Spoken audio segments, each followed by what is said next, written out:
పాత నిబంధనలు కీర్తనల గ్రంథం 18వ అధ్యాయం చివరి వచనము. ఎవరైనా ఒకరు పురుషుల నుండి ఒకరు స్త్రీల నుండి చదివి వినిపించాలని ఆశపడుతున్నాను. నీవు నియమించిన రాజునకు గొప్ప రక్షణ కలుగజేయువాడు, అభిషేకించిన దావీదునకును అతని సంతానమునకును నిత్యము కనికరము చూపువాడవు. ప్రార్థన చేద్దాం. తలలో చిన్న మాట, దేవుని సహాయం కోరుకుందాం రండి. కృపగల తండ్రి, ప్రేమగల నాయన, పరిశుద్ధుడైన దేవా, ఆశ్చర్యకరుడా, నీ వాక్యం వైపు మేము చూసి ఎదురు చూస్తున్నాము. దాసుడు యజమానుని చేతి వైపు చూచినట్టు నైనా మీ కృప కొరకు, కనికరము కొరకు ఎదురు చూస్తున్నాము. రండి, మా కుడి పార్శ్వమున నిలబడండి. అదే 18వ కీర్తనలో నీ సహాయము వలన సైన్యమును జయించదను, నీ సహాయము వలన ప్రాకారములను దాటెదను అని చెప్పిన భక్తిపరుని దావీదు మహారాజు మాటను, దేవుని మాటను మేము తీసుకొని ప్రభా విశ్వాసముతో పలుకుతున్నాము. మేము దాటవలసిన హద్దులు, ప్రాకారాలు మమ్మల్ని దాటించండి నీ సహాయంతో. నీవే ఆపత్తి కాలములో నమ్మకం తగిన సహాయకుడవు, మా బలమై ఉన్న దేవుడవు. యెహోవా మా బలమా, యెహోవా నా బలమా, నీకు స్తోత్రం చెల్లిస్తున్నా. నీ శిలువ రక్తం కిందికి వస్తుండగా మాలోని స్వనీతి, మా సొంత జ్ఞానం పెరికేసి దైవ జ్ఞానము చేత, దైవ నీతి చేత అలంకరించి మమ్మల్ని నిలబెట్టి మీరు మహిమ పొందమని, మమ్మల్ని బలపరచుమని, ఆశీర్వదించమని. ఇక్కడున్న ప్రతి సేవకుడు నీ చేత మండించబడిన వారై, హెచ్చరించబడిన వారై, వెన్ను తట్టి బలపరిచి నడిపించమని నీ చేతులకు అప్పగిస్తూ ఈ చుట్టుపక్కల ప్రాంతాల్లో పనిచే ప్రతి చీకటి శక్తులను సంఘమంతా మేమందరం కలిసి బంధించి వేస్తాం. నీ సహాయం కొరకు ఎదురు చూస్తే అడుగుతున్నాం తండ్రి. ఆమేన్, ఆమేన్, ఆమేన్. ప్రియులారా, అందుకే సహోదరుడు ఒక ఆయన పాట పాడాడు ఇప్పుడు, నా బలమాని. అనంతపురం నుంచి వచ్చిన బ్రదర్, ఏం పేరు, ఆశీర్వాదం అన్న పాట పాడాడు. అప్పుడే అనుకున్నాను, ఈరోజు మూలవాక్యం అందులోంచే వస్తుంది. నిన్న కూడా మేము ఇదే ధ్యానించాం ఆదివారం ఆరాధనలో. అయితే ఎన్నో వచనాలు ఉన్నాయి. ఎన్ని వచనాలు ఉన్నాయి? 50 వచనాలు, 50 ప్రసంగాలు అవి అనుకుంటే. కానీ నిన్న కొద్దిగా ధ్యానం చేసాం, ఈరోజు కొద్దిగా వేరే విషయాలు దావీదులో జీవితంలోంచి తీసుకున్నాం. దావీదు ఎవరు అంటే ప్రారంభంలోనే పైన రాశాడు, ప్రియులుల్లో ప్రధాన గాయకుని కని 18వ కీర్తనలో పై భాగంలో రాశాడు, యెహోవా దాసుడైన దావీదు కీర్తన. ఎవరి కీర్తన ఇది? దావీదు కీర్తన. అయితే ఆ దావీదు ఎవరు? అడ్రస్ ఏంటి? యెహోవా దాసుడు. అయితే 18వ కీర్తన దావీదు అనుభవములో నుంచి రాస్తున్నాడు, పరిశుద్ధాత్మ చేత పలుకుతున్నాడు. కాబట్టి దేవుని కూడా ఆయన అనుభవం, ఆయన మనతో మాట్లాడాలనుకున్న విషయాలు దావీదు అనుభవంలో నుంచి మాట్లాడుతున్నాడు. హల్లెలూయా. సేవకుడు అనే పదం కంటే దాసుడు అనే పదం ఇంకా సమర్పణతో కూడిన పదం. దేవుని స్తోత్రం. దైవదాసుడు అంటే అది చాలా బాగుంది. దైవ సేవకులన్నా బాగుంది, దైవజనుడన్నా బాగుంటుంది. కానీ దైవదాసుడు అంటే, దాసుడు అంటే ఏమండి, సొంతగా తనకంటూ ఏమీ ఘనత కోరేవాడు కాదు. ఎవరో కొన్నారు ఆయన, రక్తం ఇచ్చి ప్రాణం ఇచ్చి దేవుడు మనల్ని కొన్నాడు. ఏమంటే పాట ఉంది ఒకటి, మన్నా మినిస్ట్రీస్ పాట. రక్తం ఇచ్చి ప్రాణం ఇచ్చి, ఇదిగో దేవుని గొర్రెపిల్ల, ఇదిగో దేవుని గొర్రెపిల్ల, ఇవేగా మా కృతజ్ఞత స్తుతులు. నీవేగా మా కృతజ్ఞత స్తుతులు. అర్హుడవు అర్హుడవు గొర్రె పిల్ల నీవే యోగ్యుడవు. రక్తమిచ్చి ప్రాణమిచ్చి నీదు ప్రజలను కొనినావు. అర్హుడవు అర్హుడవు గొర్రె పిల్ల నీవే యోగ్యుడవు. మహిమయు ఘనతయు నీకే చెల్లును ఎల్లప్పుడు. దేవుని గొర్రె పిల్ల నీవేగా మా కృతజ్ఞత స్తుతులు. నీవేగా మా కృతజ్ఞత స్తుతులు. హల్లెలూయా. గొర్రెపిల్ల అయిన యేసుక్రీస్తు రక్తం ఇచ్చి ప్రాణమిచ్చి మనల్ని కొన్నాడు. కాబట్టి మనం మామూలు విలువ కాదు. ఆ రక్తానికి పేతురు పత్రికలో ఒక మాట ఉంది, అమూల్యమైన రక్తం. మూల్యము చెల్లించలేనిది ఈ లోకంలో రక్తం. ఏమైనా కొనొచ్చు, అది ఎవరు కొనలేరు, దొరకదు, కానీ ఫ్రీగా ఇస్తారు. బ్లడ్ బ్యాంక్ వాళ్ళు ఎలా ఇస్తారు? డబ్బులు ఇవ్వాల్సిన పనిలేదు, ఫ్రీగా ఇస్తారు. అది ఎక్కడ తయారు కాదు, వేరే మనిషిలో నుంచి తీసుకోవాల్సింది. రక్తమును తయారు చేసిన వాడు దేవుడు. దేవుని స్తోత్రం. రక్తమును మీకు గుర్తుగా ఇచ్చి తిని, ఆ రక్తము ద్వారబంధముల మీద ఎక్కడ ఉంటుందో సంహారక దూతడు ఆ రక్తాన్ని చూచి దాటిపోతాడు, కానీ నిన్ను ఏమీ చెయ్యడు. దేవునికి స్తోత్రం. ఆ రక్తమే గురుతు. నేను యేసుప్రభువుని నమ్ముకున్నాను అనేదాని గుర్తు ఏంటండి? గొర్రెపిల్ల రక్తములో కడగబడ్డం, కొనబడ్డం. కొన్నాడు గనుక మనం ఏమైనా వస్తువు కొన్నాం, ఈ వస్తువు కొన్నామండి 200 ఇచ్చి అనుకున్నాం. ఇక ఈ వస్తువు నా ఇష్టం, నేను ఎలా అయినా వాడుకున్నాను. చివరికి పగిలిపోయి అది పోయినా కూడా పెద్దగా పట్టించుకున్నాను, ఎందుకంటే అది నాది. అట్లా అంటున్నాడు దేవుడు. నేను రక్తం ఇచ్చి ప్రాణం ఇచ్చి, అక్కడ కూడా అన్నాడు మీ దేహము దేవుని ఆలయం అని మీరు ఎరుగరా? ఏమండి? కాబట్టి దేవుడు కొన్న వ్యక్తుల మన మీద మనకు అధికారం లేదు. ఏమంటే మనం లోపడక కొన్నిసార్లు అవిధేయతతో అతిక్రమించి దేవుని బాధ పెడుతుంటాము, కానీ నువ్వు ఎవరికి సంబంధం? దేవునికి సంబంధించిన వ్యక్తివి. కాబట్టి కొన్న వస్తువు యజమానునికి సంపూర్ణ అధికారం. ఇప్పుడు దావీదు యెహోవా దాసుడు అంటే దేవుడు ఏమైనా చేసుకోవచ్చు. దావీదు అడగడానికి దావీదుకు హక్కు లేదు. అడగద్దు నైనా ఏమైనా చేసుకో అని లోబడ్డాడు కనుకనే దేవుడి మాట రాయించాడు ప్రియుల్లో. యెహోవా దాసుడైన దావీదు కీర్తన 18వ కీర్తన అద్భుతమైన కీర్తన. దేవుని స్తోత్రం. ఆదివారం నిన్న మొదటి సందేశం, రెండవ సందేశం కూడా అదే చెప్పుకున్నాం. ఈరోజు ఇంకొక మాట చెప్పుకుంటున్నాం, సేవకులకు సంబంధించింది. ప్రియులరా 50వ వచనం ఎవరైనా చదవండి గట్టిగా స్పష్టంగా. నీవు నియమించిన రాజు. దావీదు ఎవరన్నాం? ఫస్ట్ యెహోవా దాసుడు. ఆ యెహోవా దాసుని గురించి బైబిల్ మళ్ళీ ఏమని రాయిస్తుంది? లేఖనాల్లో దేవుడు ఏమని ముద్రేశాడు, రాయించాడు? దేవుడు నియమించిన రాజు. దేవునికి స్తోత్రం. ఇది ప్రారంభం కాదు దావీదుకు, ఇది అల్టిమేట్ రిజల్ట్, చివరి ఫలితం దావీదుకు. ఎవరికి? దావీదుకు చివరి ఫలితం. ఫస్ట్ ఎవరు? దాసుడు, యెహోవా దాసుడు. నిజమే, రాజు కాకముందు అతని నియామకం ఏంటి? గొర్రెల కాపరి. పెద్ద చదువు లేదు, చదువు ఉంటేనే ఉన్నత శిఖరాలు ఎక్కుతాం అనేది కొంతవరకు సత్యం అంతే.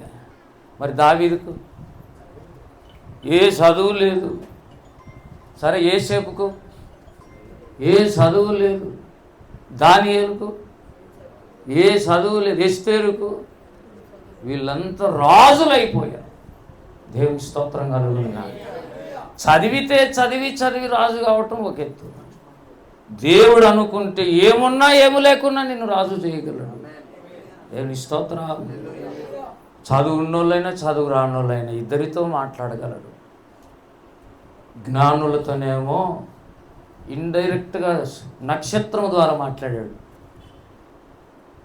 వీళ్ళు గొర్రెల కాపురులతో నక్షత్రం గుండా మాట్లాడితే వాళ్ళకి ఏం అర్థం కాదు. ఆ లాంగ్వేజ్ వాళ్ళకి తెలియదు. అది అస్ట్రానమీ, ఖగోళ శాస్త్రం, అర్థం కాదు. కాబట్టి డైరెక్ట్గా ఏంజెల్స్ని పంపించాడు. దేవునికి తెలుసు నీతో ఎలా మాట్లాడితే నీకు అర్థమవుతుందో దేవునికి తెలుసు. నువ్వు తెలుసుకున్న తర్వాత లోబడుతూ పోతే మాట్లాడుతూనే ఉంటాడు. నువ్వు లోబడకపోయిన రోజు నుంచి స్టాప్ అయిపోతుంది.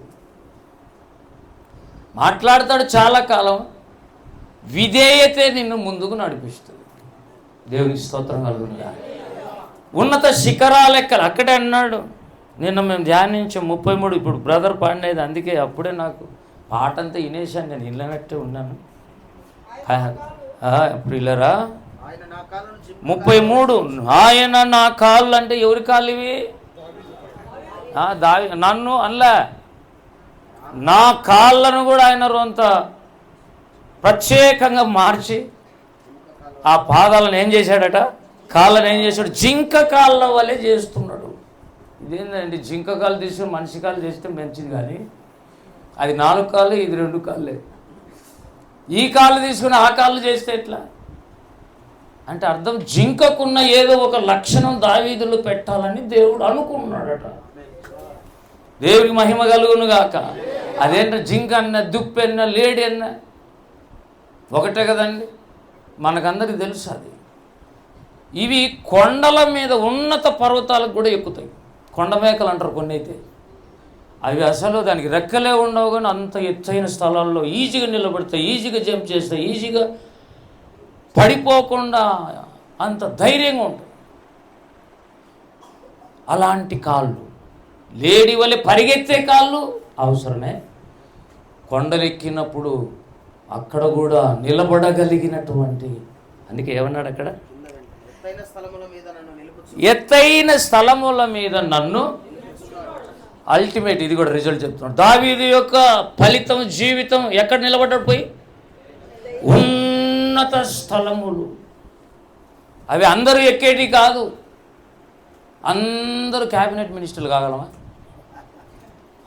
ముందు ఎమ్మెల్యేలు కాగలమా?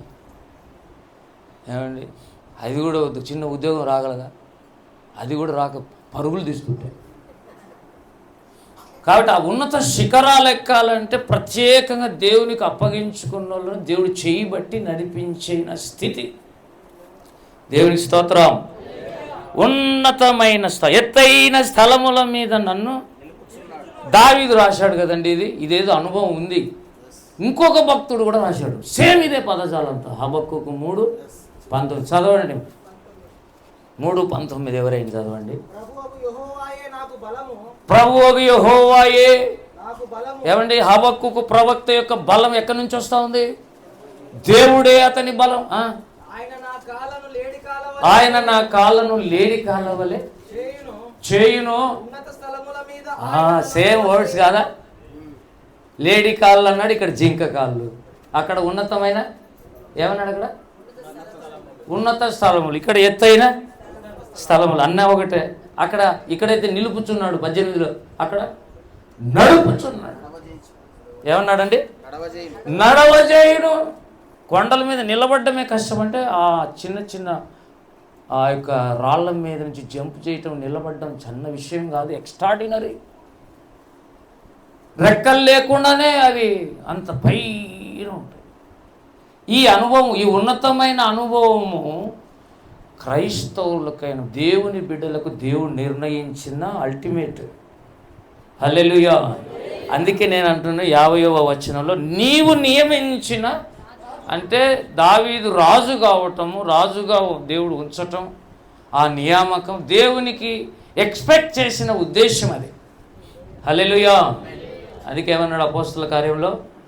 దావీదు నా ఇష్టానుసారుడైన మనుష్యుడు, నా ఉద్దేశములన్నీ. ఏంటి ప్రభువా నీ ఉద్దేశాలు? చాలా ఉన్నాయి. అవన్నీ నెరవేరాలంటే ఒక ఉద్దేశం నెరవేరాలి. ఏంటది? ఏంటది? రాజుగా అయితే అల్టిమేట్గా రాజుగా అయితే అన్ని ఉద్దేశాలు నెరవేరుతాయి. చిన్న చిన్న ఉద్దేశం, గొలియాతును చంపాలి, సింహాన్ని ఎలుగుబంటిని చంపాలి, అనేక యుద్ధాలు చేయాలి, ఎక్కడ ఓడిపోకూడదు. ఏమండి కదా? సౌలు తరుముతాడు. ఇంతకీ ఈ సౌలు మామనా లేకుంటే శత్రువా మిత్రుడా? ఎవరండి నా? ఏమని రాశాడు 18 పైన? 18 పైన ప్రియులుడే చాలు మనకి. అతని శత్రువులందరి చేతిలో నుండి, సౌలు చేతిలో నుండి. దావీదు శత్రువులు ఎవరు అంటే ఫిలిష్తీయులు. అప్పుడు ఆ కాలంలో దావీదు శత్రువులు ఎవరు? ఫిలిష్తీయులు. వాళ్ళ లీడర్ ఎవరు? గొలియాతు అనుకున్నారు. అని చంపేశాడు. అంటే ఇప్పుడు శత్రువులందరూ పారిపోయినారు. ఇక గొలియాతు చంపబడితే, మెయిన్ కొడితే, కుంభస్థలం కొడితే ఇక మిగతా నిలబడేది ఏముంది? కానీ ఇంకొక ప్రమాదం ఉంది. గొలియాతును చంపితేనేమో అందరూ సపోర్ట్ కొడతారు, కానీ సౌలు ఏమన్నా అన్నామనుకో రాళ్ళతో దావీదుని కొడతారు. కాబట్టి ఈయన శత్రువు అయిపోయాడు. మళ్ళా పిల్లనిచ్చింది మామ ఎవరు? కూతురునిచ్చి పెళ్లి చేస్తాను అని చెప్పి పెళ్లి చేశాడు. మీకాల్ కదండి, ఏదైనా మర్చిపోతే చెప్పండి. మీకాల్. ఆ మీకాల్నిచ్చి పెళ్లి చేసిన ఆయన మామ, అల్లుడు ఉన్నత శిఖరాలకు ఎక్కితే మంచిదిలే అని అనుకోలే. సహజంగా మనమేమనుకుంటాం అట్లా అనుకున్నాడు. నా కొడుకే సీట్ ఎక్కాలి, జోనాతానే ఎక్కాలి, దావీదు ఎక్కడానికి కుదరదు. ఆయన అల్లుడు, ఈయన కొడుకు. అంటే దేవుని చిత్తం ఎట్టుంది? రివర్స్లో ఉంది. జోనాతాన్ కాదు, దావీదే రాజు కావాలి. ఇప్పుడు నియమించినోడు ఎవడు? ఏమన్నాడు దేవుడు? ఈ మాటలు ఏమన్నాడు 18లో? నీవు నియమించిన రాజు. దేవుడే నియామకం చేసి నిలబెట్టాడు. ఎవడండి దావీదు దగ్గర నుంచి సింహాసనం కొట్టేసేది? ఎవడు తీయగలుగుతాడు? నీ పదవిని దేవుడే ఇస్తే. ఇదే మాట ఇంకొకటి ప్రకటన గ్రంథంలో ఏమంటాడంటే, దావీదు తాళపు చెవి కలిగి ఎవడు తీయలేకుండా వేయువాడు, ఎవడు వేయలేకుండా తీయవాడు. చెప్పు. దేవుడే తలుపు తెరిస్తే ఎవడు మూయలేడు, దేవుడే మూస్తే ఎవడు తెరవలేడు. కాబట్టి దేవుడు దావీదును రాజు చేయాలనుకున్నాడు. అయితే ఈ రాజు కావడానికి చాలా కాలం పట్టింది. అది ఇప్పుడు చెప్తున్న విషయం. దేవుని స్తోత్రం. మనం బాగా కొన్ని పదాలన్నీ నోటుకొచ్చు, ప్రార్థనలు నోటుకొచ్చు, వాక్యాలు నోటుకొచ్చు, అనుభవాలు మాత్రం కాదు. నోటికొచ్చి చెప్తాం. ఏమని? ప్రియులారా, దేవుడు ఏదైనా పాట పాడుతుంలే, ఏమైనా చేయగలవు. మరి నీకు 10 లక్షలు అప్పు ఉంది, ఎట్లా చేస్తావో చేసుకో. ఏమైనా చేయగలడు దేవుడు, నిజమే. అంత ఫెయిత్ నీకుండద్దు. నమ్ముట నీ వలన అయితే అని దేవుడు ఎందుకు అన్నాడు? అంత ఈజీ కాదు రోయ్ అని కదా అర్థం. ఫెయిత్ అనేది అంత ఈజీగా రాదు. అందుకే పెందుకోస్తు సంఘాలలో అయితే, డినామినేషన్లో చిన్నది కూడా దేవుని మీద ఆధారపడడం నేర్పిస్తారు. తిండికి, ఉద్యోగాలకి, పిల్లల్ని చదివించుకుని ప్రతి విషయం ఫెయిత్ మీద డిపెండ్ అయిపోవాలి. హల్లెలూయా. చిన్నప్పటి నుంచి నేర్పిస్తారు. మాకు కడపలో దేవదాస్ పాస్టర్ ఆయన ఉండారు, కాకినాడ నుంచి వచ్చినాడు ఆయన. పెంతెకోస్తు పాస్టర్ వచ్చాడు. మేము అప్పుడు చిన్నప్పుడు అడిగాం, ఒట్టి చేతులతో వచ్చాడు. దగ్గర 10 మంది పిల్లలు అనుకున్నాం. ఆయనకు తిండి లేదు, గంజి తాగుతారు, దాంట్లో పసుపు వేసుకొని తాగుతారు. ఎవరన్నా ఇంటికి పోతే ఆ పోయినోళ్ళు కూడా ఈ పాస్టర్కి ఏం లేదులే బాగా పెడతామని లే బొరుగులు అవి పెడతారు. బొరుగు తాలింపు కూడా కాదు, బొరుగులు పప్పులు ఆ మిక్చర్ కలిపి పెడతారు. ఆయన అంటే సేవకు వచ్చి బీదరికం అనుభవిస్తున్నాడు, విశ్వాసంతో రాజులాగా బ్రతుకుతున్నాడు. నీకు ఉన్నప్పుడు పెట్టరాదు. ఎక్కువ వాళ్ళ ఇంట్లో రాగ్గంజి ఉంటుంది, అదే తాగుతుంటాడు. ఆశ్చర్యం. ఆయన చనిపోయాడు. పిల్లలందరూ దాదాపు సేవకులు అయిపోయినారు. ప్రొద్దుటూరు రండి నాతో పాటు. నా క్లాస్మేటే, అతని పేరు కృపానంద్. ప్రొద్దుటూరులో సేవకుడు. ప్రేమానంద్ ఒక కొడుకు, కడపలో సేవకుడు. వాళ్ళ కూతురు నా కూతురు క్లాస్మేట్ అయిపోయింది. దేవుని అసలు మార్గాలు మనకు అర్థమే కావు. దేవుని స్తోత్రం. నా బిడ్డ పేరు నేను ఒక పేరు పెట్టుకుని ముద్దు పేరు నిశ్చి అని. ఎందుకంటే చచ్చిపోయి బ్రతికిన తర్వాత పుట్టిందని, ఇది యెహోవా విజయం అని అట్లా పెట్టుకుని, ఊరి ధ్వజం అని పెట్టుకున్నాను, జెండా అని పెట్టుకున్నాను, నిశ్చి. ఆ పాప పేరు కూడా నిశ్చినే. ఇద్దరు అగ్రికల్చర్ బీఎస్సీ అయిపోయేస్తారు. ఇప్పుడు ఇద్దరు నంద్యాలలో కోచింగ్ తీసుకుంటారు, బ్యాంకింగ్ కోచింగ్. నా బిడ్డ ఎక్కడ ఉందో మీకు చాలా మంది తెలియదు. నంద్యాలలో చేరి నెల అవుతుంది. ఎందుకు చెప్తున్నానంటే దేవుని సేవకుని పిల్లలు కూడా ఆటోమేటిక్గా వాళ్ళు, నీతిమంతుని పిల్లలు ఎవరు భిక్షము, నో క్వశ్చన్ ఆఫ్ ఆస్కింగ్.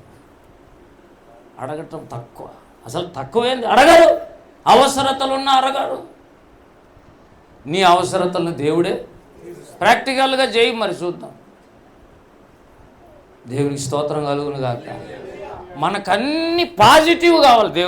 దేవుడు నన్ను దీవించాలి, దేవుడు నాకు ఉద్యోగం ఇవ్వాలి, దేవుడు నాకు పెళ్లి చేయాలి, దేవుడు నాకు మంచి కారు ఇవ్వాలి, పెద్ద చర్చి ఇవ్వాలి. అది కూడా సతీష్ కుమార్ బ్రదర్ ఆయన సేవకుడు అంత పెద్ద చర్చి కావాలి. బాబు, ముందు నువ్వు ఒక ఆత్మను సంపాదించి నీ కడుపు పండిందా లేదు దేవుడికి చెప్పు. రాహేల్ ఏమనింది యాకోబుతో, నాకు పిల్లల్ని ఇస్తావా సరే, లేకపోతే నేను చచ్చిపోతాను. ఆయన కోపం వచ్చిందండి. ఎందుకు వచ్చింది యాకోబు కోపం? సేవకుడికి రాకూడదు కదా మన ప్రకారంగా. కోప్పడేవాడేవాడు సేవకుడు కదా అంటారు మనోళ్ళు. మళ్ళీ ఇళ్ళల్లో ఇంతలో కోపం వచ్చింది. ఏ విషయంలో? గర్భఫలం ఇచ్చేవాడు ఎవడు? 127 కీర్తనలో యెహోవా ఇచ్చు గర్భఫలం అని చదువుకొని కూడా నువ్వు పిల్లల్ని ఇమ్మని నన్ను అడుగుతావు. నువ్వు అంటే భర్తలు కాదు పిల్లల్ని ఇచ్చేదని డైరెక్ట్గా చెబుతున్నాడు యాకోబు. గర్భఫలం యెహోవా ఇచ్చు. పెళ్ళి 10 ఏళ్ళైనా కూడా పిల్లలు పుట్టలే. మా కోపదరు తమ్ముడు ఒక 13 సంవత్సరాలైన పిల్లలు పుట్టలే. ఇక్కడే ఆదంలో.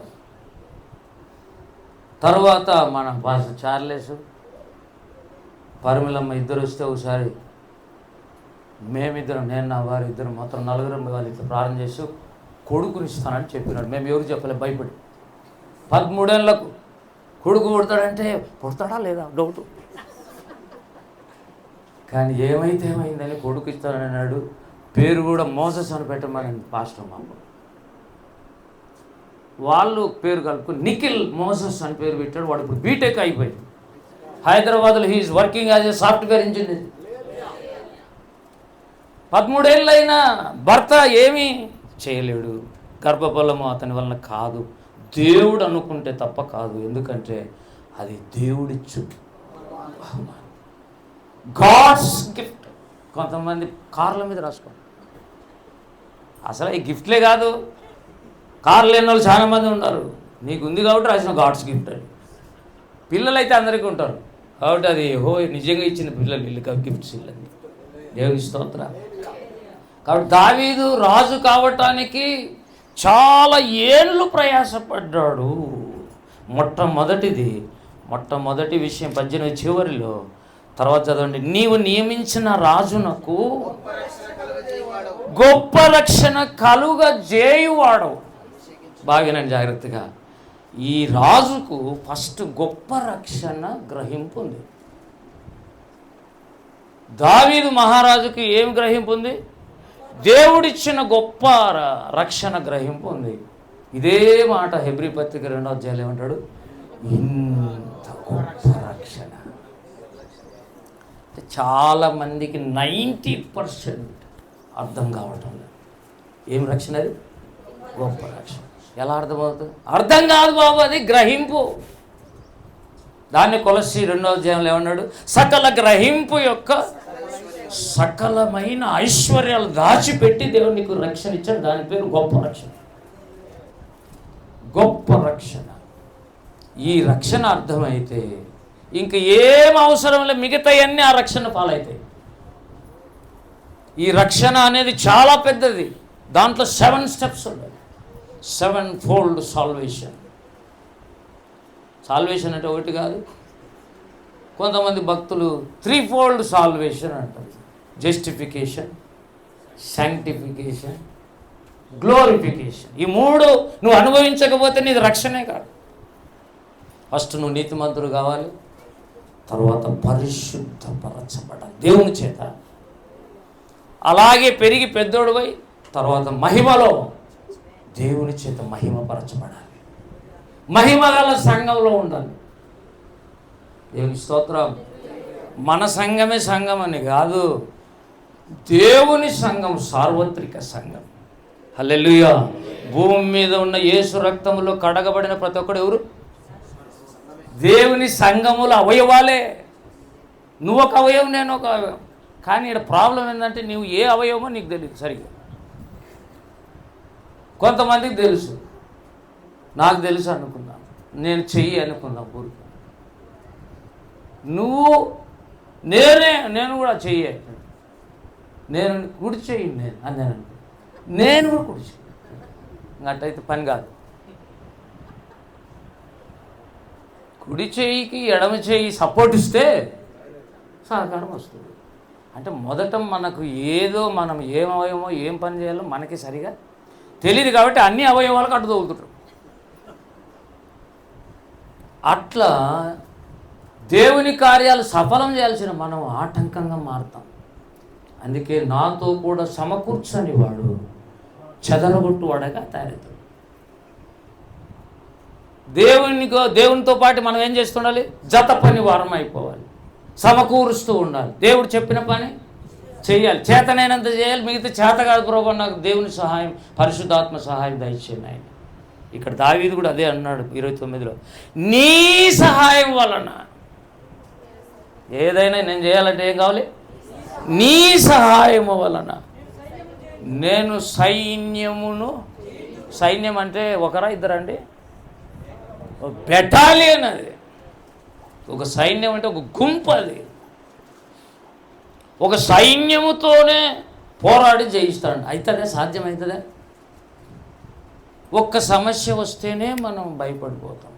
కానీ దావీదు అంటాడు ప్రారంభ కీర్తనలో, 10,000 దండు నా మీద దిగినను నేను భయపడిన. అంటే ఏమది? ఏంటి నీకు మాకు తేడా? మేము ప్రతిదానికి భయపడుతున్నామే అంటే ధైర్యముతో సహవాసం చేసిన వాడిని అంటాడు. దేవుడి స్తోత్రం. అదే 23వ కీర్తనలో ఏమన్నాడు? దాన్ని ఇంకో పేరుతో యెహోవా నా కాపరి. అంతేకాదు, ఆయన 16వ కీర్తన నా కుడి పార్శ్వమున ఉన్నాడు, నేను కదల్చబడను. 10,000 మంది దండెత్తి నా మీదకి వచ్చిన నేను భయపడను. ఏంటి ఈయన కొత్తగా చాలా వేరుగా కనపడుతున్నాడు? ఎప్పుడు దావీదు గురించి ధ్యానం చేసి, పౌలు గురించి, అసలు బైబిల్ గురించి ధ్యానం చేస్తాం నిజమే, కానీ దావీదు అనుభవాలు ఎన్ని సాధించాం అనేది పాయింట్. దావీదు అనుభవాలు చాలా ఉన్నాయి. 78వ కీర్తనలో అతని మొదటి స్థితి చెప్పాడు. 78వ కీర్తన వీళ్ళరా చివరికి వద్దాం.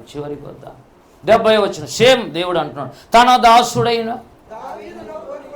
నిజమే కదండి. అక్కడ యెహోవా దాసుడు అన్నాడు, ఇక్కడ ఏమన్నాడు? యెహోవా తన దాసుడైన దావీదును దేవుడు కోరుకున్నాడట. ఇప్పుడు ఉదాహరణకు ఒక పాట పాడాలి, బ్రదర్ నువ్వు వచ్చి పాడినాయన అని అన్నాను. ఏమని కోరుకున్నట్టు? నేను ఫలాని వ్యక్తి పేరు చెప్పి నువ్వు వచ్చి పాట పాడినాయనంటే కోరుకునేట్టు లెక్క. ఇప్పుడు దావీదును దేవుడే కోరుకున్నాడు. దావీదు నువ్వు కావాలన్నా అంటే దేన్ని బట్టి మెజర్ చేశాడో మనకు తెలీదు. అదేమో జగత్తు పునాది వేయబడక ముందే ఆయన ప్రేమ చేత క్రీస్తులో మన ఏర్పాటులో ఉండేది. మనకు సరిగా అర్థం కాదు. దేవుని స్తోత్రం. దావీదు గొర్రెలు కాపరి అనరోడు దావీదు మహారాజు అంటాడు డైరెక్ట్. ఎవరైనా అంత అలవాటు పడిపోయింది ఆ పేరు. అంటే దేవుని దృష్టిలో దావీదుని ఏం చేయాలనుకున్నాడు దేవుడు? మహారాజు. అంతకంటే ముందు ఎక్కడ ఉన్నాడు? గొర్రెల అక్కడే అన్నాడు 2వ లైన్లో, గొర్రెల దొడ్లలో నుండి అతని పిలిపించాడు, కోరుకున్నాడు. ఎవరిని పంపించి? డైరెక్ట్గా దావీదు రా అని పిలిచాడా? అది పర్సనల్, అఫీషియల్గా సమూయేలును పంపాడు. తైలపు కొమ్ముతో దావీదుని అభిషేకించాడు. దేవుడు నేను కోరుకున్నవాడు ఇతడే అన్నాడు. అక్కడ వాళ్ళ అన్నలు చాలామంది ఉన్నారు, ఒక్కరిని కోరుకోలే. అంటే God is going to choose you according to his will and wish. దేవుని చిత్త ప్రకారమే కోరుకుంటాడు. నీ మొహం చూసి కోరుకోడు, మనుష్యుల పై రూపం చూస్తాడు. కానీ యెహోవా హృదయాలను లక్ష్య పెట్టి కోరుకుంటాడు. అందుకే ఆయన దేవుడు. అందుకే ఆయన దేవుడు. మనం అనుకోండి, సేవకుడు అంటే మంచి వాక్యం చెప్పాలంటే ఇంత హైట్ ఉండాలి చూడు అంటే మరి మా సంగతే, పొట్టోళ్ళ సంగతి ఏమి. ఒక ఆయన కడపలో జాన్ ఏదో పేరు జెడ్సన్ మోసెస్ ఏదో సంథింగ్. నేను చిన్న వయసులో కడపకు వచ్చాడు. తెల్లగా అందంగా చక్కగా. బెంగళూరులో అప్పట్లో పాస్టర్. నేను అనుకునే పాస్టర్ అంటే ఇట్లా ఉండాలని. అప్పుడు నేనే అనుకున్నా పాస్టర్ అంటే ఇట్లా ఉండాలి, తెల్లగా ఎత్తుగా అందంగా. ఆహా ఎంత బాగున్నాడు అని అనుకున్నాక మళ్ళీ అక్కడికి వచ్చేసరికి ఒకవేళ దేవుడు పై రూపం చూస్తే కోరుకుంటే ఎవరు కోరుకుంటాడో తెలియదు. ఆర్మీలోకి కావాలంటే హైట్ వెయిట్ కావాలి, కానీ దేవునికి అవసరం లే. పొట్టోళ్ళే గట్టోళ్ళు అనుకుంటూ కూర్చోాలి. చాలామంది ఏమండి పొట్టోళ్ళు. అసలు బైబిల్ రాసినటువంటి ఆయన విలియం కేరీ చాలా పొట్టాయి, ఇంతలో. మనకు ఒక ఆయన ఉన్నాడు, జైభీమ్ అంటూ పలుకుతూ, సెంట్రల్ క్యాబినెట్లో ఉన్నాడు అప్పట్లో, జగజ్జీవన్ రామ. నల్లగా ఇంత లావుగా కడపకు వచ్చినాడు. ఒకసారి హెలికాప్టర్ దిగుతాడు, పరిగెత్తుకుంటూ పోయినాడు హెలికాప్టర్ తీసి. ఆ దుమ్ము రేగేతలకి మనకు ఎవరు కనపడదు. అంత లోపల ఆయన దిగి వెళ్ళిపోయారు. ఈడ కనపడలేదని మళ్ళీ మీటింగ్ పోతే ఆడికి పోతే ఆయన కనపడ్డాడు, కానీ అసలు మేము అనుకున్నట్లేడు. హైట్ వెయిట్ లేడు, నల్లగా ఇంత లావు ఇంత తల, కానీ దేశభక్తుడు. మనుషుడు పై రూపం చూస్తాడు, కానీ దేవుడు దావీదును కోరుకున్నాడంటే ఏం చూశాడండి? Oh God is seeing or observing internal things. లోపటి జీవితం, అంతరంగం. అందుకే దావీదు పాటలు పాడేటప్పుడల్లా ఏమన్నా అసలు నా అంతరంగమా అన్న సమస్తమా ఆయన్ని స్తుతించు. హల్లెలూయా. ప్రియులార, కనుక రాజు అయ్యేది మళ్ళీ చూద్దాం. ఫస్ట్ ఏంటండి? గొప్ప రక్షణ అతడు పొందుకున్నాడు, అనుభవించాడు, ఆనందించాడు. 1వ కీర్తనలో ఏమన్నాడు? యెహోవా ధర్మశాస్త్రము నందు. బైబిల్ చదువుతాం అందరం, కానీ ఆనందించగలుగుతామా అనేది దేవుడు మనకిస్తున్న ప్రశ్న. బైబిల్ చదువుతాం, బైబిల్ ధ్యానం చేస్తాం, బైబిల్ ప్రకటిస్తావు.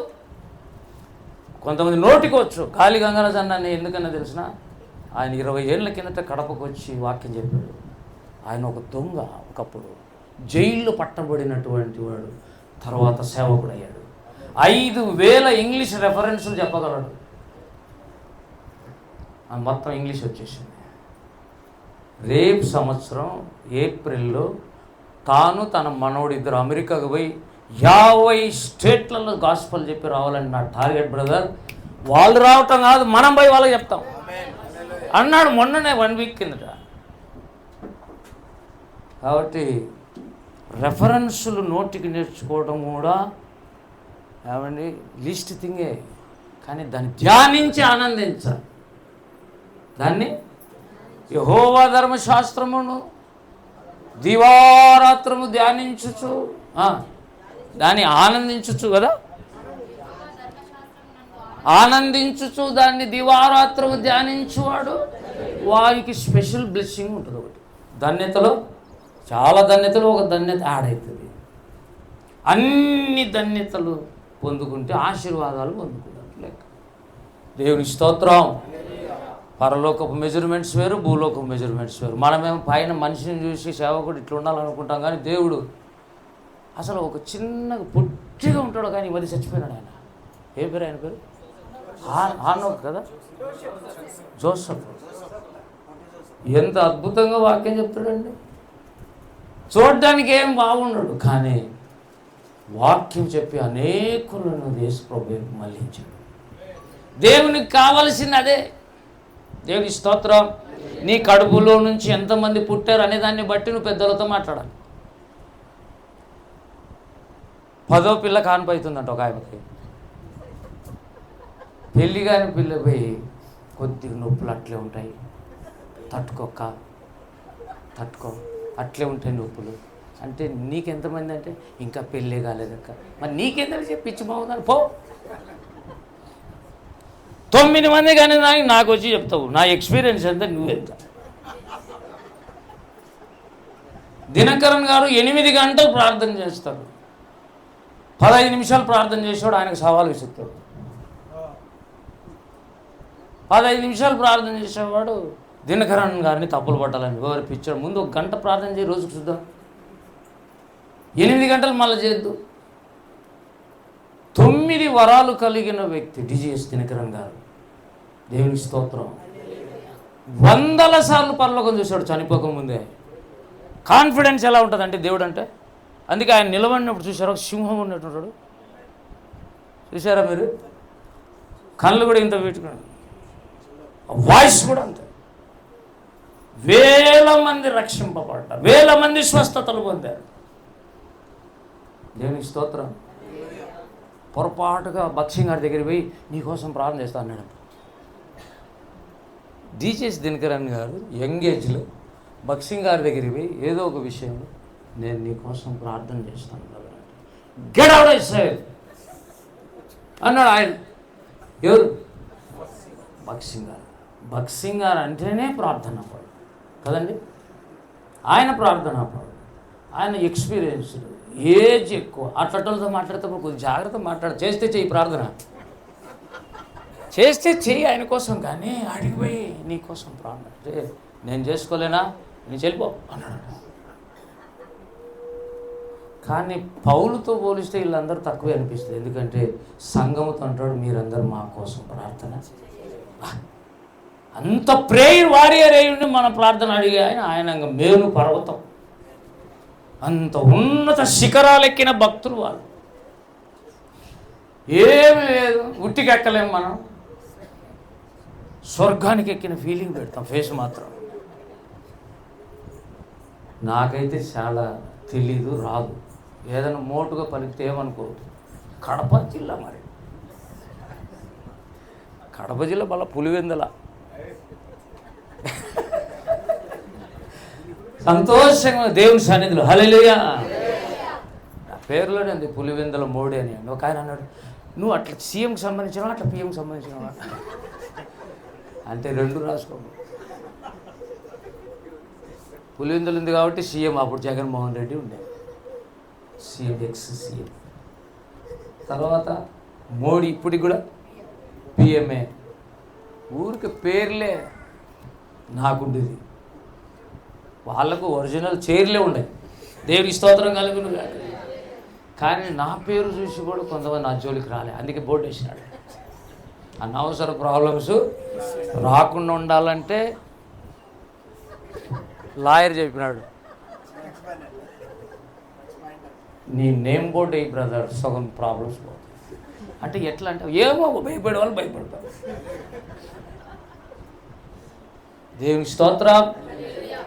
గొప్ప రక్షణ అనుభవం కలిగిన వాడు. ఇప్పుడు గొప్ప రక్షణ అర్థం కావాలంటే మీకే, సేవకులైన మనందరికీ తెలుసు. హెబ్రీ పత్రిక అంతా ధ్యానం చేయాలి. స్టార్టింగ్లోని గొప్ప రక్షణ అన్నాడు. 6వ అధ్యాయంకి వచ్చేతలకి పునాదులు వేసుకొని సంపూర్ణులుగా అన్నాడు. 13వ అధ్యాయంలోకి వచ్చేతలకి 12వ అధ్యాయంలోనేమో బహుశా ఏమన్నాడు తెలుసా, జ్యేష్ఠుల సంఘములో ఉండాలి అన్నాడు. కాబట్టి యాన్ నుంచి ఎక్కడ పోయినాడు చూడు. హెబ్రీ పత్రికలో పౌలు ఏమన్నాడండి, గొప్ప రక్షణ అన్నాడు. ఇక అర్థం చేసుకోవాలి మనం. గొప్ప రక్షణ అంటే ఎప్పుడు అర్థమవుతుంది? పునాదులు ఉండాలి, సంపూర్ణులగుటకు సాగి పోవాలి. తర్వాత ఎదిగి 12వ అధ్యాయంలో రాయబడి ఉన్న జ్యేష్ఠుల సంఘం. ఏం సంఘం అది? ఎవడెవడు జ్యేష్ఠుల స్థాయికి ఎక్కుతారో దేవునికి ముందే తెలిసి రాసిపెట్టాడు. వీళ్ళంతా జ్యేష్ఠుల సంఘం. జ్యేష్ఠులు అంటే అది వేరే సబ్జెక్ట్ మనకొద్దు, కానీ ఆ స్థాయికి ఎక్కాడు. అయితే హెబ్రీ పత్రికలు ఏం చేశాడంటే గొప్ప రక్షణ అని వదిలేలే. వెంటనే ఏమన్నాడు? నిర్లక్ష్యం చేసిన ఎడల. ఇది ఈ బ్యాచ్ ఎక్కువ. నిర్లక్ష్యము చేసిన ఎడల ఎలాగునా తప్పించుకుంటావు అంటే హెబ్రీ పత్రికలోనే ఇంకొక లైన్ పోయింది.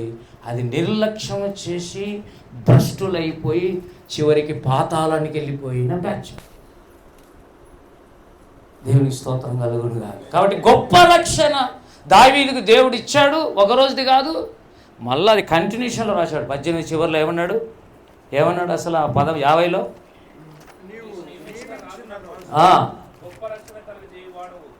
బాగినండి. గొప్ప రక్షణ. ఇది భవిష్యత్తు గతమా? భవిష్యత్. దావీదును గొప్ప రక్షణ ఇచ్చి రక్షించాడు. ప్రతి యుద్ధములో తన్ని కాపాడాడు. అనుదినము రక్షిస్తూనే ఉన్నాడు. దేవుని స్తోత్రం కలుగునుగా. మామూలు రక్షణ కాదు, అది గొప్ప రక్షణ అని అర్థమవుతా ఉంది దావీదుకి. ఎందుకంటే యుద్ధ భూమిలోకి వెళ్ళి జయించి మళ్ళీ వీనికి జయంతో వస్తాడు కానీ గాయంతో రాడు. అక్కడే ఏమీ కాలేదు. అందుకే అనుకున్నాడు, ఈ కాపరి మామూలు కాపరి కాదు, యెహోవా నా కాపరి, నాకు లేమి కలగకపోవటానికి కారణం యెహోవా నా కాపరి. అందుకే యెహోవా నా బలమా అనేసాడు స్టార్టింగ్లో. 18 ఏమన్నాడు? నా దావీదుకున్న బలం ఎవరండి? ఏమండి అతనికి బలం? దేవుడే.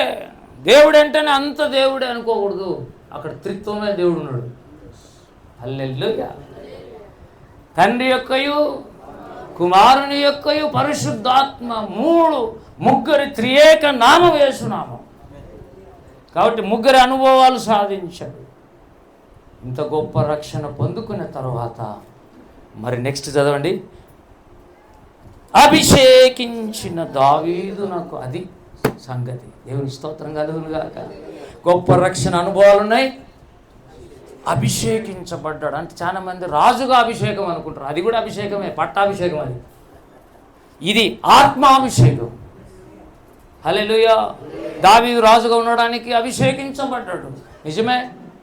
కానీ అతడు ఆత్మచేత కూడా సమూయేలు తైలపు కొమ్ము తీసి తైలం తల మీద పడినప్పుడు ఆ రోజు ఏమంట, యెహోవా ఆత్మ నాట నుండి ఆ రోజు నుంచి స్పెషల్ ట్రీట్మెంట్ జరిగింది. Is very special on that particular day when David was anointed. దావీదు ఇది ఇంకొక మెట్టు చెప్తున్నాడు. రక్షించబడిన మెట్టు తర్వాత ఇక కుప్ప కూలిపోయి ఇదే చాలు అని అనుకోవద్దు. దేవుడు అనాలి, ఇంకా చాలేనైనా నువ్వు సంపూర్ణుడు అయినావని. మనమే చెప్పకూడదు దేవునితో, నేను సంపూర్ణ అయినా ప్రభు అని. అంటే నీ పలక దెబ్బ అంటాడు ఆయన. అంటే పలక అంటే అర్థం ఏంటి? ఈ 1వ తరగతి చదివేం కానీ పలకలు చూసే 2 అక్షరాలు ఎప్పుడు కనపడుతుంటాయి.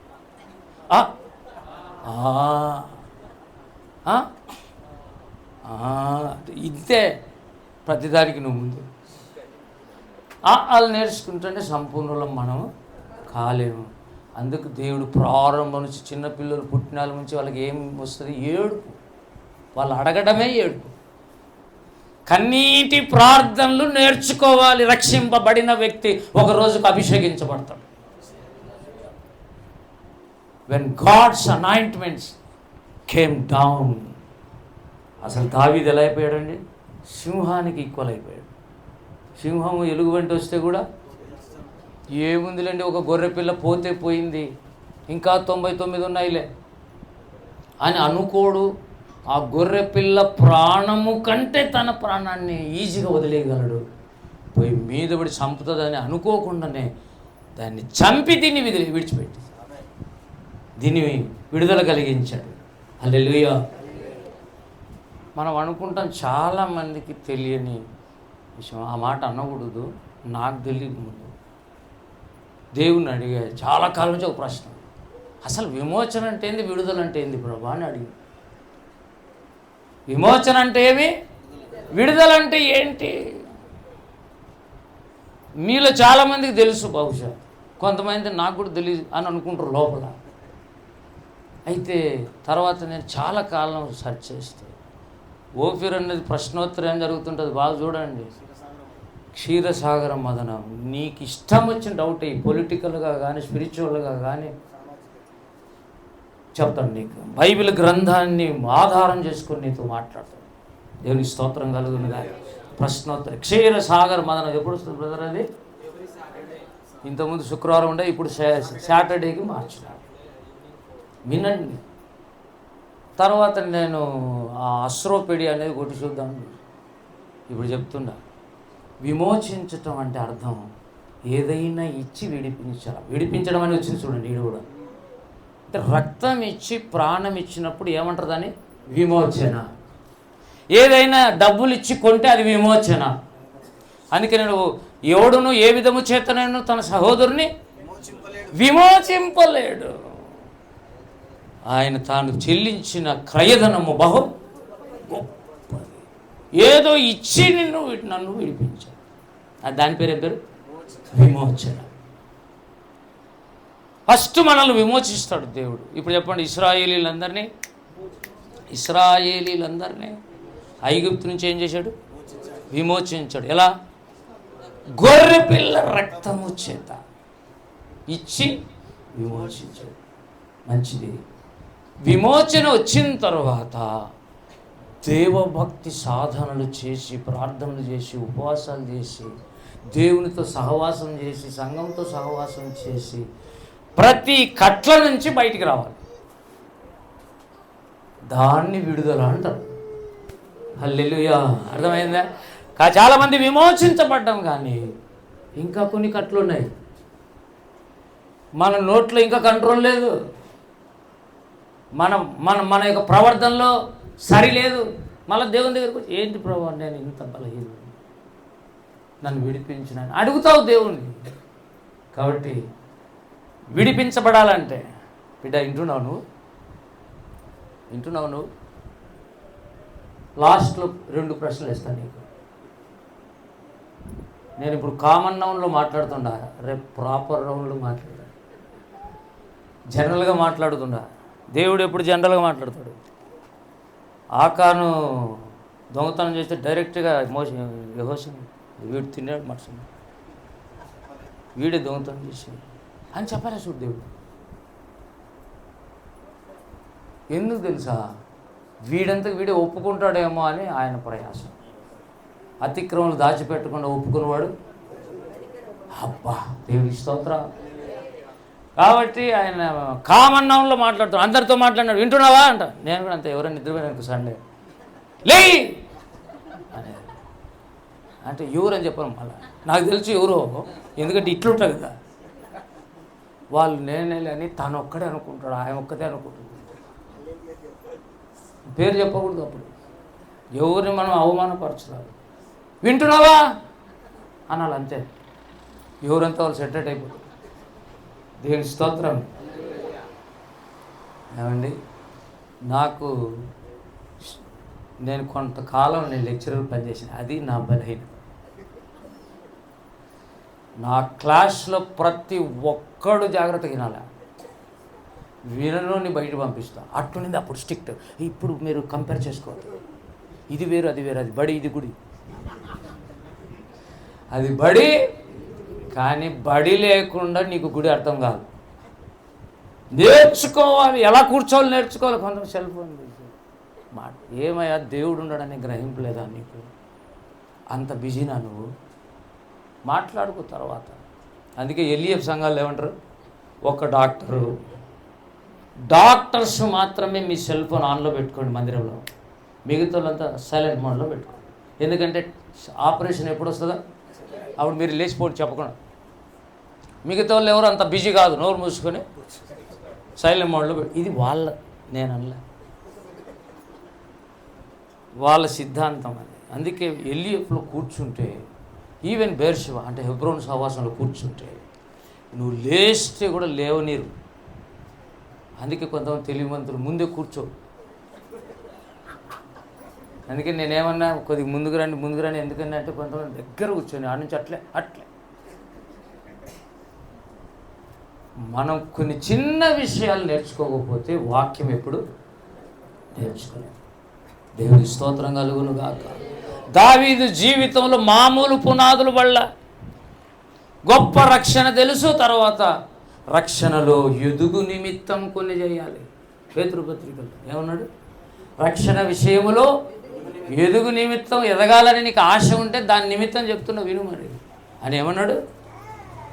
పాలను ఆసక్తితో, వాక్యాన్ని ఆశతో చదవాలి. కొంతమంది బైబిల్ చదువుతారు, ఇక ఆ స్పీడ్ రీడింగ్ మనకు కూడా రాదు. ఒకవేళ చదివేది ఆ రోజు లేకపోతే క్యాలెండర్ ఒక్క వచనం చూసేది వెళ్ళిపోయేది. కానీ దావీదు అలా కాదు, దివారాత్రము దేవుని వాక్యం. మనం కూడా కొంతమంది ధ్యానించవచ్చు ఇక్కడ ఉండేవాళ్ళు, కానీ ఆనందిస్తున్నావా అనే ప్రశ్న చేస్తున్నాను. ఎందుకంటే గొప్ప రక్షణ నుంచి ఎదగాలంటే దేవుని వాక్యం అంటే ఆశ ఉండాలి. వీళ్ళరా చదవాలి చదవాలి చదవాలి. నీ మైండ్లో అనలిస్ట్ అయిపోవాలి. అనలిస్ట్ అంటే విశ్లేషణకర్త అయిపోవాలి. కొంతమంది షేర్స్ బిజినెస్లో అనలిస్టులు ఉంటారు, కానీ దేవుని వాక్యం అనలిస్టులు కావాలంటే లేఖనముల యందు ప్రవీణుడైన అపోల్లోలాగా ఉండాలి. దేవునికి స్తోత్రం కలుగునుగా. లేఖనముల యందు ప్రవీణుడు కదా, అవునా కాదు మీరు చెప్పండి. కానీ ఆ లేఖన ప్రవీణుడు అకయ ఏది అకుల ప్రిస్కిల్లా దగ్గరికి వచ్చి తల్లికి స్టూడెంట్ అయిపోయాడు. వాళ్ళు చెప్పిన విషయాలన్నీ విని నేర్చుకొని రక్షణలో ఎదిగాడు.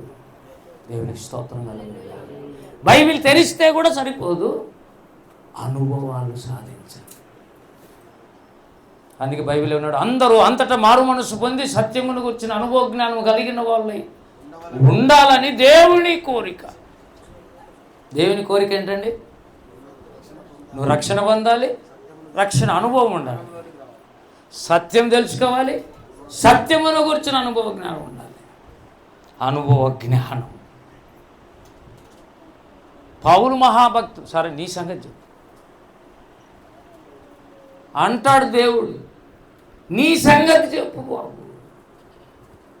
కాబట్టి మనం కూడా వ్యక్తిగత అనుభవాలు సాధించడానికి దేవుని దగ్గర ఎప్పుడు తగ్గించుకొని నేర్చుకోవాలి. హల్లెలూయా.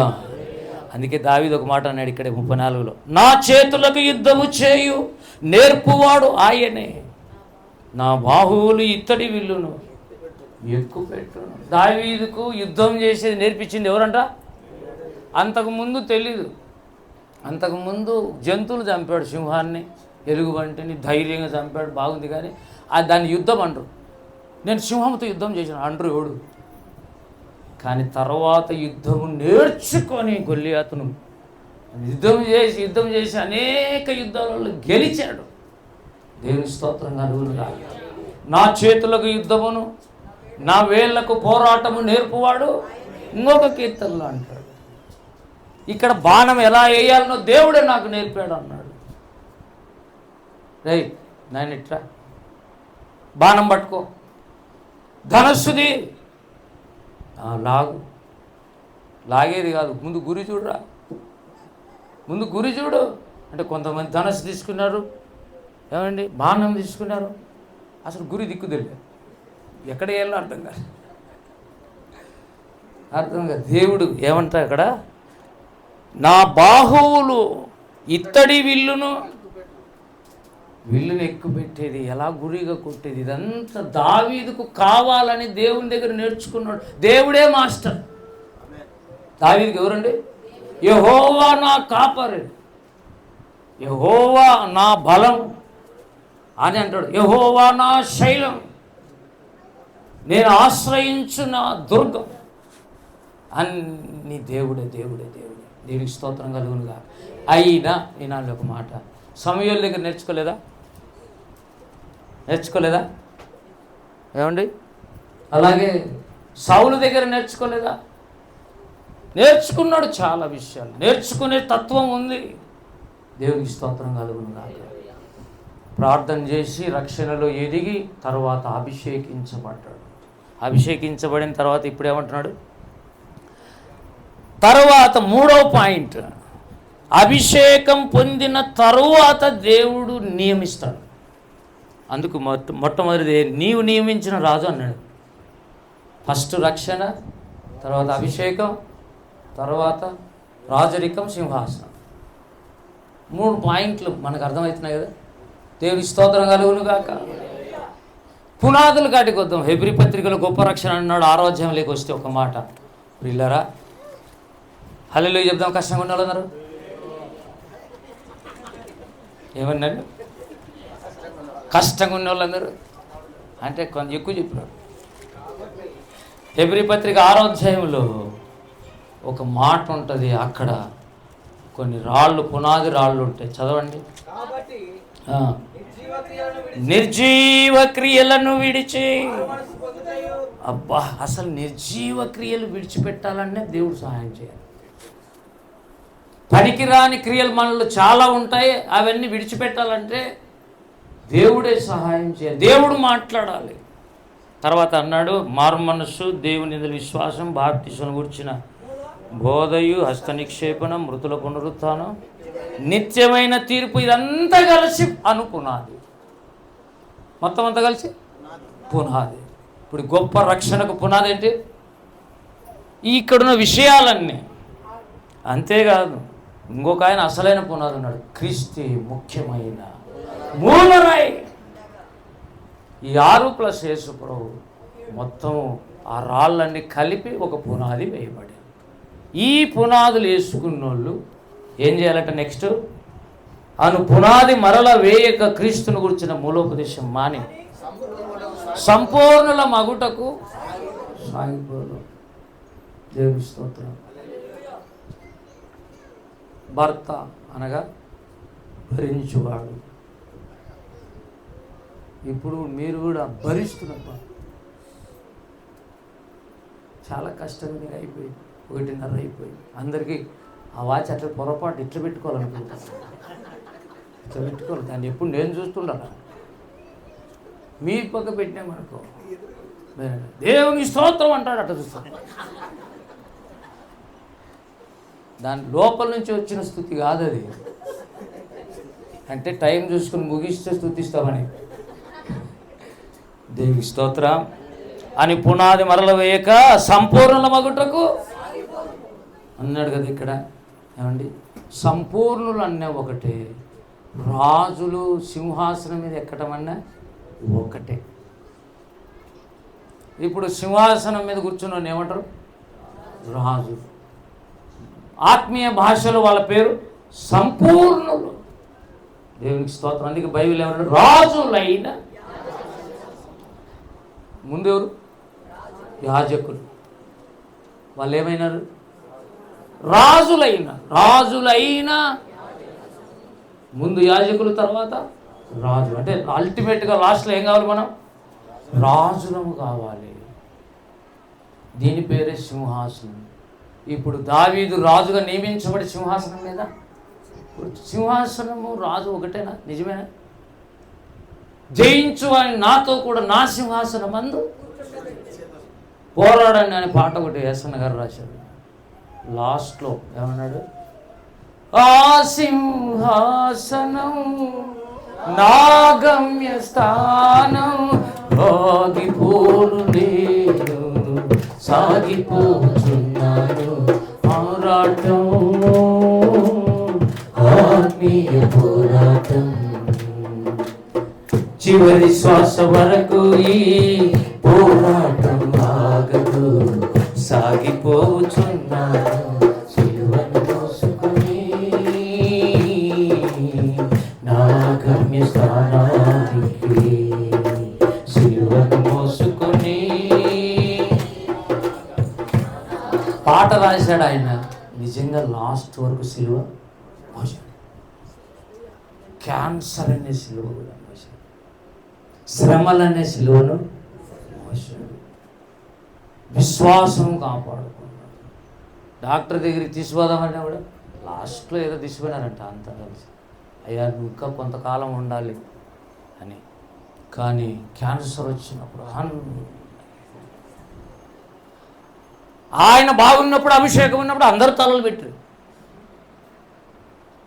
కానీ ఆయనకు బాగలేనప్పుడు అందరూ కలిసి ప్రార్థన చేద్దాం. మరి దేవునికి స్తోత్రం. ఆయన మా డినామినేషన్ కాదు సార్ అన్నావా? నో, అన్ని డినామినేషన్లు జీసస్ క్రైస్ట్ మినిస్ట్రీవే. యేసయ్య లేకుండా మినిస్ట్రీ ఏదైనా ఉందా? యేసు లేని మినిస్ట్రీ ఏది లేదు. అది లేకపోతే అది వేరే. కాబట్టి పిల్లలు అన్ని మినిస్ట్రీలు కలిస్తేనే పెళ్లి కుమార్తె సంఘం. దేవుని స్తోత్రం కలుగుతుంది.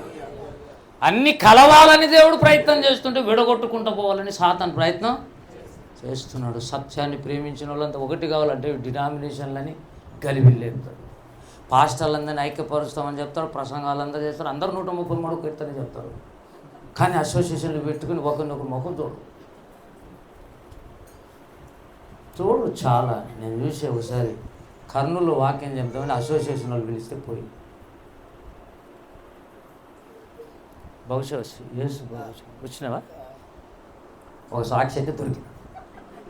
దేవుని స్తోత్రం. ఆడి పోయి వాక్యం చెప్పినాడు. కానీ ఆడ ఎన్ని ఉన్నాయంటే 8 అసోసియేషన్. సరే, అసోసియేషన్ల ఫలితాలు ఏంటి అంటే క్షేమాభివృద్ధి కలిగించు. కానీ కలుగుతుందా? ఉన్న పాస్టర్లే క్షేమాభివృద్ధి పోగొట్టుకుంటున్నారా? మంచిదే, అసోసియేషన్ ఉంటే దేవుని పని జరిగితే అసోసియేట్ కావాలి. ఎందుకంటే లెక్చరర్ కింద అసోసియేట్ లెక్చరర్ ఉంటాడు, పాస్టర్ కింద అసోసియేట్ పాస్టర్ ఉంటాడు. అసోసియేషన్ ముఖ్యమే, కానీ దేవుడి చిత్తము నెరవేరాలి. దేవుని స్తోత్రం.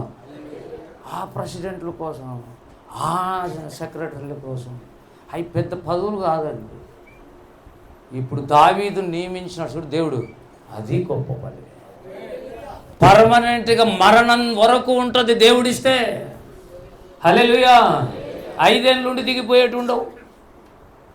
ఒకవేళ ఉంటే ఏదైనా దేవునికి మేలు, దేవుని పని చేయడానికి, ఇతరులకు మేలు చేయడానికి చెయ్యి, కానీ దాని మీద కూర్చోవద్దు. నేను ఇంకా గమనించాను, ఒక ఎక్కినాక మళ్ళీ దిగలేరు, అదొక పెద్ద బరువు.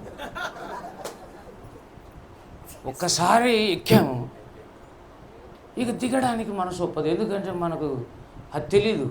అభిమన్యులం, ఈ వీరాభిమన్యులకు పోయేదే తెలుసు. ఆడి పోయినాక ఇనికి రాలేరు. ఇంకా ప్రియులారా, ఎంత స్థాయికి పోయినా అంత స్థాయి దిగగలిగే వాళ్ళే నాయకులు. హల్లెలూయా.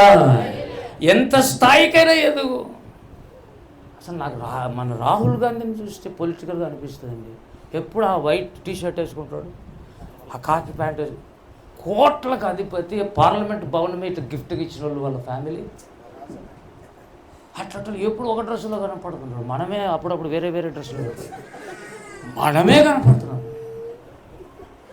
ఎంత హంబుల్నెస్ అండి. ఎవరిని చూసి నేర్చుకోవచ్చు, నేర్చుకునేవాడు. హల్లెలూయా. నేర్చుకోవాలని నువ్వు అనుకుంటే, శిష్యుడవు నువ్వు అయితే ఖచ్చితంగా ఎంతైనా నేర్చుకోవచ్చు. దేవుని స్తోత్రం. లోకంలో చదువుకు ఏమన్నా ఎండింగ్ ఉందేమో, ఆత్మీయ చదువుకు ఎండింగ్ లేదు. చివరి మరణపు రోజు వరకు కూడా నేర్చుకుంటూనే ఉంటారు. అందుకే అన్నాడు 92వ కీర్తనలో, వాళ్ళు వృద్ధాప్యమందు కూడా చిగురు పెడుతూనే ఉంటారు. హల్లెలూయా. పురుషులం మేము హల్లెలూయా చెప్తాం. చూడండి, హల్లెలూయా. అందరూ చెప్తాం హల్లెలూయా. ఏం అర్థమైందండి హల్లెలూయా? ఏమో నువ్వు చెప్పమంటే. నెంబర్ 1, గొప్ప రక్షణ మనకు చక్కగా అర్థం కాకపోతే రేపు డేంజర్. భవిష్యత్తులో ఎవడు మనల్ని కాపాడలేడు, వాక్యం తప్ప. అందుకే గొప్ప రక్షణకు పునాదులు వేసుకోవాలి, మన కోసమే వేసుకోవాలి. అలా వేసుకున్నాడు కాబట్టి దావీదు నిలబడ్డాడు, అతని సంతానం కూడా నిలబడిందంట. లాస్ట్ లైన్ చదవండి. అదిగా దావీదునకు అతని సంతానమునకు. ఇప్పుడు ఒక మాట చెప్తా, దావీదు సంతానం అంటే దావీదు కొంతమంది భార్యలు ఉన్నారు, కొంతమంది ఉపపత్తులు ఉన్నారు, వాళ్ళ పిల్లలు ఉంటారు కాదు. బైబిల్ అతని సంతానము జకర్యా గ్రంథం 13లో ఉంటుంది. జకర్యా గ్రంథం 13లో ఉంటుంది దావీదు సంతానం అంటే ఎవరో. మొదటి వచనాలు చదవండి ఎవరైనా. దావీదు జకర్యా 13. అయిపోయింది సమయం కొద్దిగా ఉంది. చెప్పండి. ఏంటండి మళ్ళీ చదువు. ఆ దినమున ఇది మధ్య పెట్టుకోండి. ఆ దినమున పాపమును అపవిత్రతను పరిహరించుటకై దావీదు సంతతి వారి కొరకు, యెరూషలేము నివాసుల కొరకు ఊట ఒకటి. ఏమండి, ఆ దినమున ఒక ఊట తీయబడింది. ఎవరి కొరకు? దావీదు సంతతి కొరకు. మళ్ళీ ఎవరి కొరకు? యెరూషలేము కొరకు. ఎవరు ఇల్లు అంటే రక్తపు ఊట దగ్గరికి వచ్చి కడుక్కున్న వాళ్ళందరూ దావీదు సంతానం. దేవుని స్తోత్రం కలుగును గాక. అందుకే మత్తయి సువార్తలో ఉన్నాడు, అబ్రహాము కుమారుడైన దావీదు కుమారుడైన. అంటే అబ్రహాముకు దావీదుకు మధ్యలో వచ్చేవారు నిలబడ్డారు దావీదు. అబ్రహాముకు యేసయ్యకు మధ్యలో వచ్చి ఎవరు నిలబడ్డారు? దావీదు నిలబడ్డాడు. ఎందుకో దావీదు అంటే దేవుని చాలా ప్రకటన గ్రంథం అంతా అదే. దావీదు చిగురు, దావీదు వేరు, దావీదు తాళపు చెవి. ఎందుకో బైబిల్ లేఖనాల్లో ఎక్కువగా దేవుడు దావీదును ఇష్టపడి ఎవరైనా ఇష్టమైతే కదా ఎక్కువ మాట్లాడతాం, ఎక్కువ ఇష్టమైతే ఆ పేరు తలుస్తాం. సేవకులను కూడా అభిమానించడం తప్పు కాదు. ఎవరినో అభిమానించి కట్టోట్ల మీదకి చచ్చిపోతున్నారు యవ్వనస్తున్నారు. సేవకులను అభిమానిస్తే ఆశీర్వాదమే కదండి. దేవుని స్తోత్రం కలుగును గాక. కాబట్టి దావీదు ఏమన్నాడు అక్కడ చదవండి ఆ లైన్ పిల్లలు. దావీదునకును అతని సంతానమునకును నిత్యము దేవుడు కనికరము చూపటానికి ఏకైక కారణము రక్తపు ఊట. ఆ రక్తములో కడుక్కున్న సంతానం దావీదు సంతానం. స్పెషల్ అన్నమాట. పైగా వీళ్ళకి ఇంకా పూనుకొని ఉన్నాడు, నా ఉద్దేశములన్నీ నెరవేర్చువారు, నా చిత్తానుసారులైన మనుష్యులు. ఇట్లాగన్నా పోతే అద్భుతమైన విడుదలలోకి వెళ్ళిపోతాం. వాక్యమే నిన్ను విడుదల చేస్తుంది. వినుచున్నప్పుడే పోతుంది అసలు దయ్యం. సమరయ పట్టణంలో పిలుపు వాక్యం చెప్తుంటే ఏమైందంట, వాక్యమందు లక్ష్యం ఉంచి బాగా వింటున్నారు చాలామంది. దయ్యాలు కేకలేసిపోతుండే. అక్కడ పెద్ద హీలింగ్ గిఫ్ట్ ఉందని ఏం చెప్పలే దేవుడు. వాక్యం మీద లక్ష్యం ఉంచితే అయిపోతాయి. Hallelujah. Let you love the word of God. దేవుని వాక్యాన్ని ప్రేమిద్దాం, దేవుని వాక్యాన్ని ధ్యానిద్దాం, దేవుని వాక్యంలో ఆనందించు. దేవుని స్తోత్రం. ఊరి బయట నాకు అలవాటే, ఇంకా ఇప్పుడే తగ్గింది ఎందుకంటే ఇది ఉంది కాబట్టి. ఊరి బయట ఉన్న ఏదైనా చర్చిలు మాట్లాడుకునేది, వాళ్ళ కీస్ అడిగి ఇప్పించుకునేది, ఉదయం నుంచి సాయంత్రం వరకు ఆడగడిపేది వంట. దేవుని వాక్యము మనం హల్లెలూయా గడుపు అలవాటైనంత వరకు గడుపు, ఆనందించేంత వరకు గడుపు, ఏడుపు వచ్చేంత వరకు పాటలు పాడు. సభలల్లో కాదు పాటలు పాడాల్సింది, ఇట్లాంటి సభలల్లో కాదు సింగర్స్ కావాల్సింది. మార్నింగ్ టు ఈవినింగ్ వరకు ఒక్కని దేవుడి సన్నిధిలో పాడు. దేవుడు అప్పుడు నిన్ను కీర్తనీయుడు అంటాడు. హల్లెలూయా. దావీదు ఎవరండి? ఎందుకు? దివారాత్రాలు ధ్యానిస్తాడు, దివారాత్రాలు దేవునితో ప్రార్థన చేస్తాడు. కీర్తన నేను చెప్తుంటా, సింగర్స్ అంటే అందరిలో పాడేవాడు కాదు, అందరితో కలిసి పాడేవాడు. అందరితో కలిసి పాడితే నిన్ను ఇండివిజువల్గా నిలబెడతాడు దేవుడు. దేవుని స్తోత్రం. ప్రియులరా, మనం దావీదులం అయిపోవాలండి. దావీదు ప్రవక్త, దావీదు కీర్తనకారుడు, దావీదు రాజు, దావీదు సంగీత విద్వాంసుడు, దావీదు యుద్ధశూరుడు. దావీదు ఎందుకలా అంటే యెహోవా నా కాపరని ఇక్కడి నుంచి పలికాడు. దేవుని స్తోత్రం కలుగును గాక. ఈ దినము అట్టి కృప దేవుడు చూపును గాక. ఇప్పుడు ప్రశ్నలు. నెంబర్ 1 ఏంటి? గొప్ప రక్షణ. ఇది అర్థం కావాలంటే హెబ్రీ పత్రిక అంతా అర్థం కావాలి. రెండవది అభిషేకం. అభిషేకించబడకుండా యుద్ధాలు చేయలేవు, గెలవలేవు, చేసినా ఓడిపోతాం. చాలామంది ఆత్మీయ యుద్ధాలు ప్రార్థన చేద్దామని కూర్చొని 3 రోజులు, నేను కూడా చేశాను, 3 రోజులు ఉపవాసం ఉన్నప్పుడు కూర్చొని 2వ రోజుకి ఆకలి అవుతుంది. వేరే ఆయన వచ్చినాడు సమయానికి, ద్రాక్షరసం బాటలు ఇచ్చినాడు. అన్నా మీరు ఉపవాసం చేస్తున్నారని తెలిసి ద్రాక్షరసం బాటలు ఇచ్చినాడంటే కరెక్ట్ తెచ్చినవులే. ద్రాక్షరసం కొద్దిగా పోసేది, నీళ్ళు కలిపేది, తాగేది. ఫస్ట్లో చిన్నప్పుడు కదా, చేతగాలి ఆకలైపోతుంది. 3 రోజులు ద్రాక్షరసం బాటలు అయిపోయింది కదా, చెప్పుకోవడమేమో 3 రోజులు ఉపవాసం ఉన్నావు. ఎక్కడ ఉండేవరా నువ్వు? అట్లాంటి ఉపవాసాలు దేవుడు ఏమి పట్టించుకోడు. దేవుడు 3 రోజులు అన్నం కట్టేస్తే నీకు ఆకలి కాకుండా చేసేదే నిజమైన ఉపవాసం. ఆకలి దప్పికలు తీసేసి ప్రార్థన నీతో చేయిస్తే నువ్వు ప్రార్థనాపరుడు వల్ల లెక్క, లేకుంటే అది నీ ప్రార్థన. కాబట్టి ప్రియులరా, ఇంకొక మాట చెప్తా, మత్తికి తెచ్చిన దేవుడు ఎందుకు పునాది చదివించిన తెలిసిన? అక్కడ 6 రాళ్ళు ఉన్నాయి కదండి. 7వ రాయి ఎవరు? మెయిన్ రాయి ఎవరు? యేసయ్య. కాబట్టి 3 రాళ్ళు పక్కకు, మధ్యలో ఒక రాయి, ఈ 3 రాళ్ళు పక్కకు తీసినాం అనుకోండి. అక్కడ ఫస్ట్ రాయి మారు మనస్సు, విశ్వాసం, బాప్తిస్మం. రక్షణకు సంబంధించిన విషయం. మధ్యలోది హస్త నిక్షేపణ. అది పెడితే అన్ని వరాలు వస్తాయి. అంటే అది అభిషేకం అని. పునాదుల్లో కూడా ఒక రాయి అభిషేకం. 3వది నిత్యమైన తీర్పు, మృతుల. ఇదంతా 2వ రాకడికి సంబంధించి, లేదా నెక్స్ట్ పోర్షన్ 2వ రాకడికి సంబంధించినటువంటి విషయాలు. దాంట్లో రక్షణ, అభిషేకము, ఉన్నత స్థలాలు. దేవునికి స్తోత్రం కలుగును. ఎన్ని చోట్లైనా చూపిస్తాను నీకు. చాలామంది ఏమంటారు అంటే, నమ్మి బాప్తిజం అంతా అయిపోయిగా నువ్వు సేవకుని కావచ్చు, పోయి చెప్పుకో అంటారు. ఎందుకు తెలుసురా? నీ మీద వాళ్ళకు అది ఇష్టం ఉండదు. పోనీ సైతాన్ని ఊరుకోకుండా ఏదో ఒకటి చేస్తాడు. సువార్త చెప్పినాడు, ఆడ దిష్టి ఉంది, నీకెందుకు దాంతో పోయి కాలుతుంది అంటాను. దేన్ని? దిష్టిని. రాత్రికి వచ్చింది. ఏంది? దిష్టి. ఈయనకు తెలియదు, ఎందుకంటే అది బ్రదర్ అని చెప్పారు. అవి చెప్పలే వాళ్ళు. ఊరికి వేసినారు, పునాదులు వేసినారు. హస్త నిక్షేపం కూడా పట్టించుకోరు వాళ్ళు.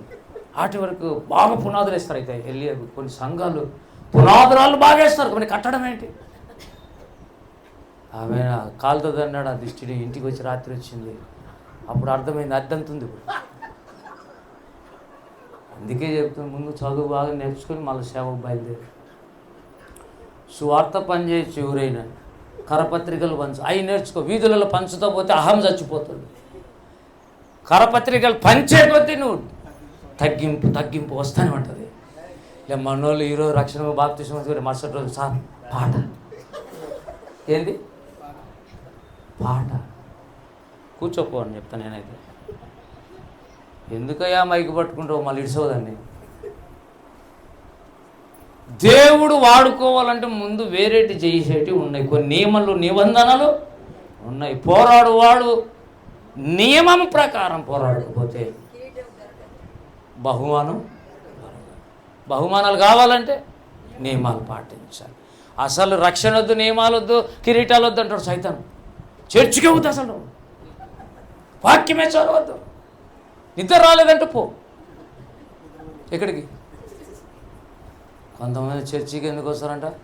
అన్నా చర్చిలో వస్తుంది నిద్ర. అది ఏమి ఉందో తెలియదు.